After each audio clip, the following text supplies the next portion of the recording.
This film won 40 awards and was nominated for 46 more. The story revolves around Do-jun and his mother, Maedeo, whose name isn't mentioned in the film. They live in a small South Korean city. With no father around, Maedeo is Do-jun's sole guardian. Do-jun lost his father when he was very young, leaving Maedeo to raise him on her own. She runs a small medicinal herb shop, which provides a modest income. Alongside this, she secretly offers acupuncture treatment to local women since she doesn't have a license for it. Life was tough after her husband's death, but she gradually managed to stabilize things. Despite her struggles, Maedeo's biggest concern is Do-jun. She constantly worries about him and tries to monitor his life closely, which may seem excessive for a 20-year-old. However, there's a reason for her overprotection. Do-jun is mentally challenged. While his body has grown, his mind hasn't fully developed. He struggles to retain memories and often forgets incidents, though he sometimes recalls them later in detail. This makes him vulnerable, as people can easily take advantage of him. Maedeo gives him herbs and teaches him acupressure exercises to improve his brain function, but nothing works. Do-jun spends most of his time with Jintae, a local troublemaker, which worries Maedeo. She fears he'll end up in trouble, and her fears prove true. One day, while Do-jun and Jintae are out, a car hits Do-jun and speeds away. The two chase the car to a golf club, where Jintae breaks the car's mirror, and they assault the car's occupants. The police intervene, but Do-jun forgets why he's there and what happened. Jintae shifts all the blame onto him, while Do-jun is distracted, writing his name on golf balls he had taken from the club. No charges are filed, but Do-jun has to pay for the car's repairs. The car is expensive, so Maedeo takes a loan to cover the cost. Despite her warnings to stay away from Jintae, Do-jun forgets and meets him again. One evening, Do-jun goes to a bar to wait for Jintae. After drinking heavily and waiting in vain, he tries to pay the bar owner with 2 golf balls. The owner, familiar with him and his mother, lets him go. On his way home, he sees a girl heading into an abandoned house and follows her out of curiosity, still intoxicated. He offers the girl a drink, but she throws a stone at him, prompting him to leave. He returns home and sleeps beside his mother. Meanwhile, Jintae is seen cleaning a golf club in the dark. The next morning, chaos erupts in the city. The girl's body is found in the abandoned house, hanging from the terrace like drying laundry. Her name was Moon Ah-jung, a high school student. At the crime scene, the police find a golf ball with Do-jun's name on it, the same ball he had with him the night before. Witnesses also saw him following the girl, so the police arrest him. To make matters worse, Do-jun, confused and pressured, admits to the crime.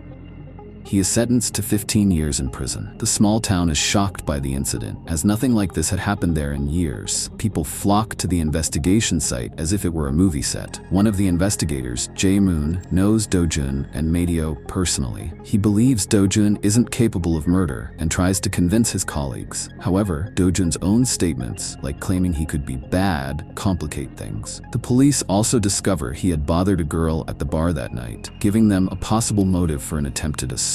The case is closed, but Maedeo is convinced of her son's innocence. She believes someone is exploiting his vulnerability to frame him. Despite her pleas, Jae-moon says he can't help further since the case is closed and Do-jun signed a confession. When Maedeo asks why he signed it, Do-jun innocently replies that everyone was calling him the murderer, so he agreed, though he doesn't truly believe he committed the crime. Maedeo knows what needs to be done, so she hires a lawyer and manages to meet Do-jun on the second day after much effort. Do-jun recalls something, not about the night in question, but he remembers that he wasn't the one who committed the robbery. It was Jintae. Beyond this, his memory is still blank. The lawyer leaves, and Maedeo learns that Do-jun had gone to meet Jintae that night, but Jintae never showed up. She also discovers that Jintae knew about the golf ball and had framed Do-jun in the past. She suspects Jintae might be behind this too. Maedeo decides to visit the lawyer again, hoping he could question Jintae. However, the lawyer is too busy to meet her. Determined, she goes to Jintae's house herself. Jintae isn't home, but while searching the house, she finds a golf club and learns that the girl Do-jun teased at the bar that night was Jintae's girlfriend. Maedeo becomes certain that Jintae is the real killer. She believes he might have done it to avenge his girlfriend. She takes the golf club to the police station, and Jintae is called in for questioning. However, it turns out the supposed blood on the club is just lipstick. Jintae even presents a video to prove his innocence. Frustrated, Maedeo leaves the station and heads home. On her way, in heavy rain, she buys an umbrella from a barber. At the same time, she meets the lawyer's secretary, who tells her the lawyer wants to see her. Thinking it's about progress in the case, she goes to meet him. But the lawyer suggests sending Dojun to a mental asylum for 4 years instead of serving the remaining 11 years in prison, taking advantage of his mental condition. Furious, Madio fires the lawyer. Back at home, she finds Jintai waiting for her. Angry and feeling harassed because of her actions, he demands money. Jintai also points out something odd about the case. Typically, a murderer would hide a body, but in this case, the body was deliberately displayed. It seems someone wanted to show the world they had taken revenge.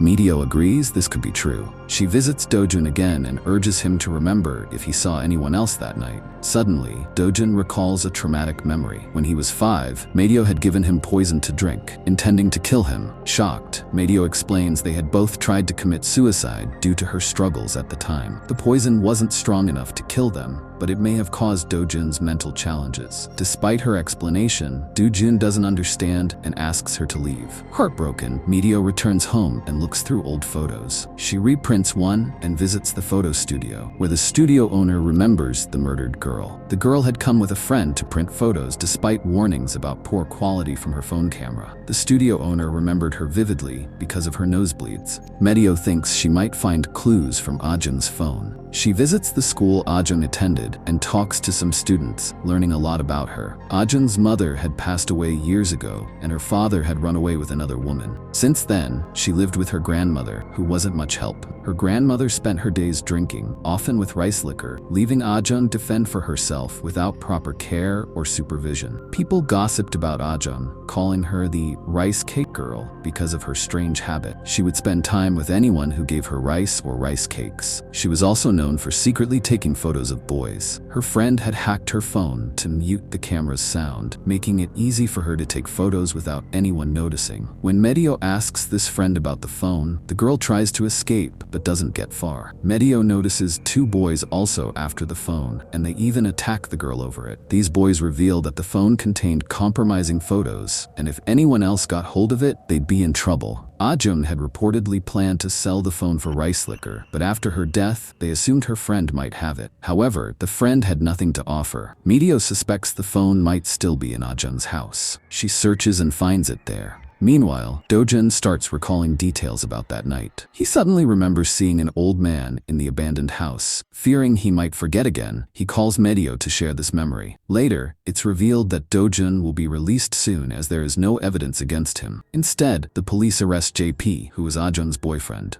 Most of the time, JP and Ajun used to be together, and that's how JP got Ajun's blood on his clothes. This boy, known as Crazy JP, was a bit unstable, so people assumed he might have tried to assault Ajun. When she resisted, they believed he killed her. Medio shows her son some photos from Ajun's phone. He recognizes one of them. It's a picture connected to the house from that night. Medio also recognizes the man in the photo, the same garbage man she had bought an umbrella from earlier. Pretending to offer free acupuncture therapy, she visits this man, who has no idea she's Ajun's mother. Medio asks him about that night, and the man becomes agitated when he learns Dojun is being released. He claims to have witnessed everything. That night, he saw Dojun following Ajun. She threw a stone at Dojun, scaring him, and he started to leave. However, when she called him an idiot, Dojun snapped, picked up the stone, and threw it back at her, accidentally killing her. The garbage man also mentions Dojun's strange behavior that night, like practicing an exercise meant to help him remember something Medio had taught him. Realizing the man is telling the truth, Medio accepts that her son is the killer. She also knows Dojun cannot handle being called an idiot, and reacts violently to those words. Now Medio faces a dilemma. She knows her son is guilty, but he is set to be released soon. Determined to protect him at all costs, she attacks the garbage man when he tries to call the police, killing him. She then burns the house to destroy the evidence. The next day, Dojun is released and gets a ride home from Jintai. On the way, they notice the garbage man's house burned down. Dojun briefly stops there before returning home. For the first time in a long while, he and Medio share a meal together. During dinner, Dojun suddenly mentions that JP might have left Ajun's body in that spot on purpose, hoping someone would find her and help.